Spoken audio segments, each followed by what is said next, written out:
आज हम south India की उस हिस्ट्री में उतरने वाले हैं जिसके बारे में सच कहूँ तो अक्सर बात नहीं होती, अर्ली मिडीवल पीरियड। हाँ, क्योंकि जब हम मिडीवल इंडिया की बात करते हैं तो ज्यादातर ध्यान आप देखिए दिल्ली सल्तनत या मुगलों पर होता है। बिल्कुल।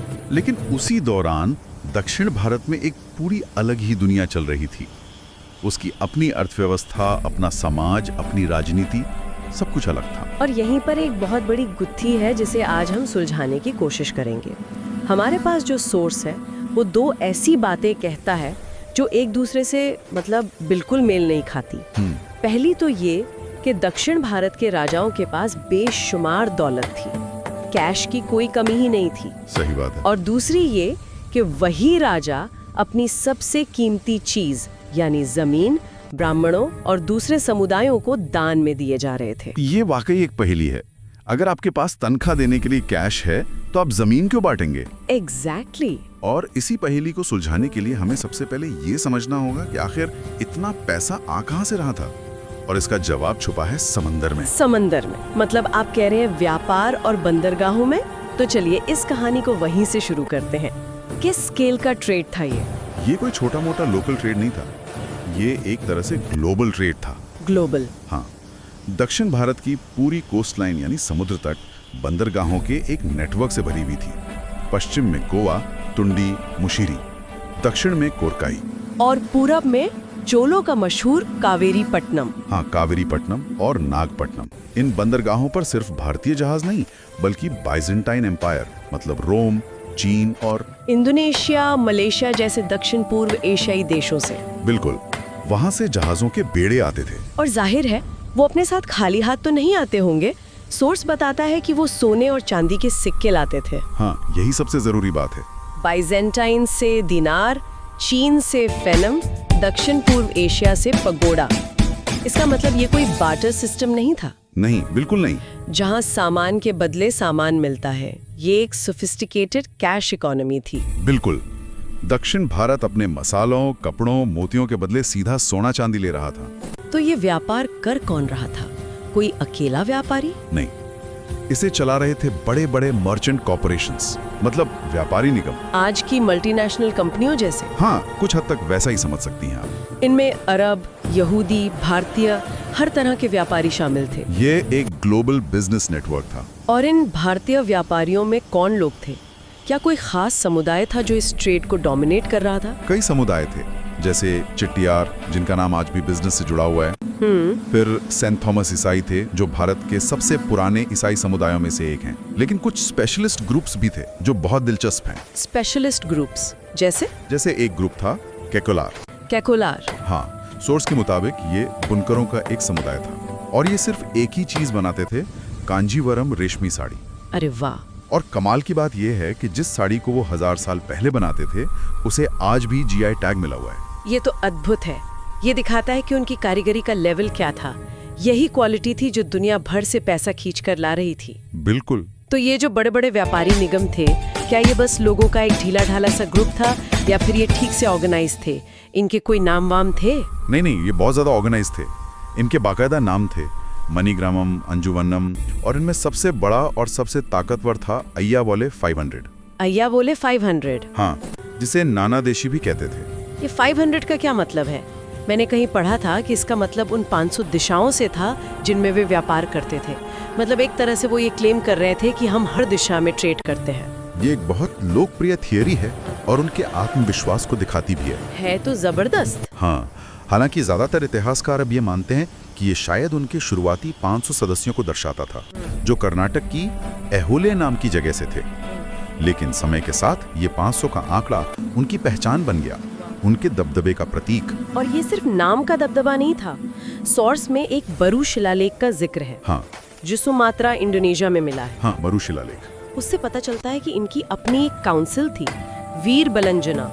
अपना कोड ऑफ कंडक्ट था, पांजू धर्म। और यहाँ तक कि इनकी अपनी प्राइवेट आर्मी भी थी। जी हाँ, अपनी निजी सेना। वो अपने जहाजों और सामान की रक्षा खुद करते थे। वो समुद्री डाकुओं से लड़ते थे और जरूरत पड़ने पर स्थानीय राजाओं से मोलभाव भी करते थे। एक मिनट, अपनी सेना? ये तो बहुत खतरनाक लगता है। क्या इसका मतलब ये नहीं कि ये व्यापारी संघ कभी भी राजा के खिलाफ हो सकता था? ये तो एक राज्य के अंदर एक और राज्य बनाने जैसा है। ये एक बहुत अच्छा सवाल है, और ऐसा कई बार हुआ भी कि उनके और राजा के बीच तनाव पैदा हुआ, लेकिन ज्यादातर समय राजा और इन निगमों के बीच एक सिम्बायोटिक रिश्ता था। मतलब एक दूसरे पर निर्भर थे। हाँ, राजा को पता था कि राज्य की असली दौलत इन्हीं से आ रही है। व्यापारियों से अन्नयम नाम का टैक्स कैश में लिया जाता था। अच्छा। जबकि कारीगरों जैसे कैकोलार बुनकरों से टट्टोली पट्टम नाम का टैक्स वस्तु के रूप में यानी साड़ियों के रूप में लिया जाता था। तो राजा का खजाना कैश और बेहतरीन सामान दोनों से भरा रहता था। बिल्कुल। अच्छा, तो अब हमारी गुत्थी का एक हिस्सा साफ हो रहा है। राजा के पास बेशुमार कैश था क्योंकि वो ग्लोबल ट्रेड पर टैक्स लगा रहा था, लेकिन इससे तो हमारी गुत्थी और भी उलझ जाती है। ये कैसे? अगर राजा के पास अपने अधिकारियों को तनख्वाह देने के लिए इतनी नकदी थी तो उसे उत्तर भारत के राजाओं की तरह उन्हें जमीन देने की जरूरत ही नहीं पड़नी चाहिए थी। सही बात। तो फिर वहाँ का सिस्टम कैसा था? कौन राजा के लिए काम करता था और उन्हें पेमेंट कैसे मिलती थी? यही वो पॉइंट है जहाँ दक्षिण भारत उत्तर भारत से बिल्कुल अलग हो जाता है। वहाँ फ्यूडलिज्म यानी सामंतवाद नहीं था। तो क्या था? वहाँ एक अलग व्यवस्था थी जिसे वेंडर वेलर सिस्टम कहते हैं। वेंडर वेलर, ये क्या है? इसे आसान भाषा में कैसे समझ सकते हैं? इसे एक पिरामिड की तरह समझिए। सबसे ऊपर है वेंडर यानी राजा। ठीक है। और वो सिर्फ एक शासक नहीं है, उसे पेरुमंडिगल कहा जाता था, जिसका मतलब है ईश्वर का प्रतिनिधि। ओहो, मतलब उसकी सत्ता पर सवाल नहीं उठाया जा सकता। हाँ, उसके नीचे थे वेलेर जो उसके अधिकारी थे, और सबसे नीचे थे कुरुम्बू यानी आम किसान। तो ये वेलेर यानी अधिकारी, क्या ये उत्तर भारत के सामंतों जैसे थे जो अपनी जमीन के मालिक होते थे और राजा को बस टैक्स देते थे? नहीं, बिल्कुल नहीं। यही सबसे बड़ा फर्क है। अच्छा। जमीन के मालिक नहीं, जमीन राजा की ही रहती थी। इनमें भी दो तरह के अधिकारी थे। कौन कौन से? एक वो जिन्हें तनख्वाह के तौर पर कुछ समय के लिए जमीन का राजस्व इस्तेमाल करने का हक मिलता था, जैसे ओई और आरायन। राजा जब चाहे वो जमीन वापस ले सकता था। और दूसरे? दूसरे वो थे जिन्हें सीधी तनख्वाह कैश या वस्तु के रूप में मिलती थी, जैसे वेलन और पेरुमक्कल। और यहाँ सोर्स में एक बहुत ही चौंकाने वाली बात लिखी है, पेरुमक्कल जो कि हाई रैंकिंग अधिकारी होते थे, वो महिलाएं भी हो सकती थीं। हाँ, जैसे महान राजा राजेंद्र चोल की चीफ बॉडीगार्ड एक ग्रीक महिला आराम थी। सच में एक महिला, और वो भी एक विदेशी, सेना में इतने ऊंचे पद पर? ये तो उस जमाने के हिसाब से अविश्वसनीय लगता है। हम तो सोचते हैं कि समाज बहुत पिछड़ा हुआ था। सिर्फ यही नहीं, सोर्स ये भी बताता है कि वेलन जैसे पदों पर निचली जातियों के लोगों को भी नियुक्त किया जाता था। अच्छा। जैसे हमने कैकोलार बुनकरों की बात की, उसी जाति के पुरुष बेहतरीन धनुर्धर माने जाते थे और राजा राज चोल ने उनकी एक पूरी रेजिमेंट अपनी सेना में बनाई थी। मतलब सिस्टम में काबिलियत को जगह दी गई थी, सिर्फ जन्म को नहीं। हाँ। तो ये एक बहुत ही सेंट्रलाइज्ड सिस्टम था जहां असली पावर राजा के हाथ में थी। वो जमीन का मालिक था, उसके पास कैश था और वो अपनी मर्जी से किसी को भी अधिकारी बना सकता था। ये उत्तर भारत के सामंती सिस्टम से बिल्कुल उल्टा था। बिल्कुल उल्टा। ठीक है, तो सत्ता का ढांचा तो समझ आ गया, ये टॉप डाउन था। लेकिन इतने बड़े साम्राज्य का रोजमर्रा का एडमिनिस्ट्रेशन कैसे चलता था? मतलब प्रांत से लेके गांव तक। एडमिनिस्ट्रेशन का स्ट्रक्चर बहुत लॉजिकल था। आप इसे आज के सिस्टम से आसानी से समझ सकती हैं। कैसे? पूरा साम्राज्य हो गया राज्यम यानी देश, वो बटा था मंडलम में यानी आज के राज्य या प्रांत। ओके। मंडलम बटे थे वलनाडु में यानी जिले, और वलनाडु बटे थे नाडु या कोट्टम में, मतलब आज के ब्लॉक या तहसील। और यहीं से इस नाडु के लेवल से लोकल सेल्फ गवर्नमेंट यानी स्थानीय स्वशासन की कहानी शुरू होती है, जिसके लिए चोल साम्राज्य आज भी इतना मशहूर है। बिल्कुल। हर नाडु की अपनी एक काउंसिल या सभा होती थी जिसे नट्टार कहते थे, लेकिन असली वैरायटी दिखती है गांव के लेवल पर। गांव के लेवल पर? हाँ, एक नाडु के अंदर 4 अलग अलग तरह के गांव हो सकते थे और सबका एडमिनिस्ट्रेशन अलग था। 4 तरह के गांव? हाँ। ये तो बहुत डिटेल प्लानिंग लगती है। कौन कौन सी थे ये? पहला था अग्रहारम यानी ब्राह्मणों का गांव। इसे आप एक तरह का टैक्स फ्री एजुकेशनल ट्रस्ट समझिए। अच्छा। यहाँ के लोग पूजा पाठ और शिक्षा का काम करते थे। इनकी अपनी काउंसिल सभा होती थी जिसे राजा की तरफ से 18 तरह की छूट मिलती थी। ये इतने ऑटोनोमस थे कि राजा की सेना भी सभा की इजाजत के बिना गांव में नहीं घुस सकती थी। हाँ बिल्कुल। कमाल है। और बाकी 3 कौन से थे? दूसरा था विल्लन वगई, ये गैर ब्राह्मणों के गांव थे। मतलब रेगुलर टैक्स देने वाले रिहायशी इलाके। इनकी काउंसिल को पुर कहते थे। ठीक है। तीसरा था नगरम, ये उस इलाके का मेन मार्केट या कमर्शियल हब था। और चौथा था तन्यूर, ये था आज का स्पेशल इकोनॉमिक जोन। SEZ?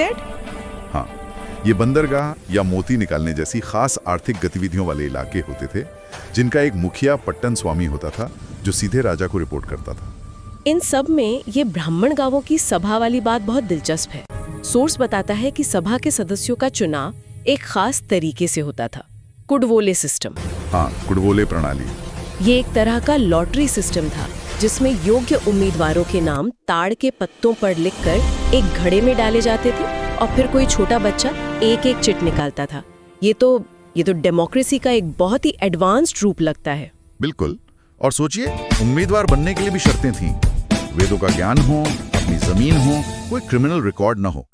ये दिखाता है कि लोकल एडमिनिस्ट्रेशन को कितनी गंभीरता से लिया जाता था। ठीक है, तो अब तक हमने देखा कि अर्थव्यवस्था मजबूत थी, प्रशासन व्यवस्थित था, सत्ता राजा के हाथ में थी। ये सब बहुत लॉजिकल लगता है। लेकिन अब हम वापस अपनी उसी गुत्थी पर आते हैं। अगर सब कुछ इतना बढ़िया चल रहा था, राजा के पास इतना कैश था, तो फिर वो अपनी सबसे कीमती चीज जमीन मुफ्त में क्यों बांट रहा था? ये बात अभी मेल नहीं खाती। और यही इस पूरी कहानी का सबसे दिलचस्प मोड़ है। ये जमीनें सिर्फ दान नहीं थी। तो क्या थी? ये एक बहुत बड़ा सामाजिक और धार्मिक प्रोजेक्ट था। भूमि अनुदान दो मुख्य वजहों से दिए गए और दोनों ही एक बड़ी स्ट्रैटेजी का हिस्सा थे। ओके, अब कहानी में असल मजा आ रहा है। क्या थी वो स्ट्रैटेजी? पहली वजह थी ब्राह्मणों को जमीनें देना। इसका मकसद था वैदिक कर्मकांड और ब्राह्मणवाद को फिर से मजबूत करना और उस समय समाज में बढ़ रहे बौद्ध धर्म के प्रभाव को कम करना। बिल्कुल, ये एक तरह का धार्मिक पुनरुत्थान था जिसे राजा का समर्थन हासिल था। ठीक है, ये समझ आता है। ये एक तरह से अपनी विचारधारा को फैलाने जैसा है। हाँ। लेकिन गैर ब्राह्मणों को जमीनें क्यों दी जा रही थी? और यही असली खेल है। गैर ब्राह्मणों को, खासकर स्थानीय कबीलों के सरदारों को जमीनें इसलिए दी गईं ताकि उन्हें ब्राह्मणवादी व्यवस्था के दायरे में लाया जा सके। अच्छा। उस समय कई स्थानीय समुदाय थे जिनके अपने देवता थे, अपनी पूजा की पद्धतियां थीं जो मुख्य धारा से बाहर थीं। उन्हें जमीनें देकर, उन्हें सिस्टम का हिस्सा बनाकर उनके देवताओं को भी, अब कह सकती हैं कि हिंदू देवी देवताओं के विशाल परिवार में शामिल कर लिया गया। अरे वाह, मतलब ये एक तरह की सोशल इंजीनियरिंग थी। हाँ। आप स्थानीय समुदायों को और उनके देवताओं को मेन स्ट्रीम में शामिल कर रहे हैं। हाँ बिल्कुल, दर्जनों उदाहरण हैं। कई गांवों में जो स्थानीय देवियां थीं उन्हें शिव की पत्नी पार्वती का रूप मान लिया गया। जो स्थानीय रक्षक देवता थे उन्हें विष्णु का अवतार कहा गया। इससे लोगों को लगा कि उनके देवता छोटे नहीं हैं, बल्कि उसी बड़े ब्रह्मांड का हिस्सा है। बिल्कुल, उन्हें एक पहचान मिली।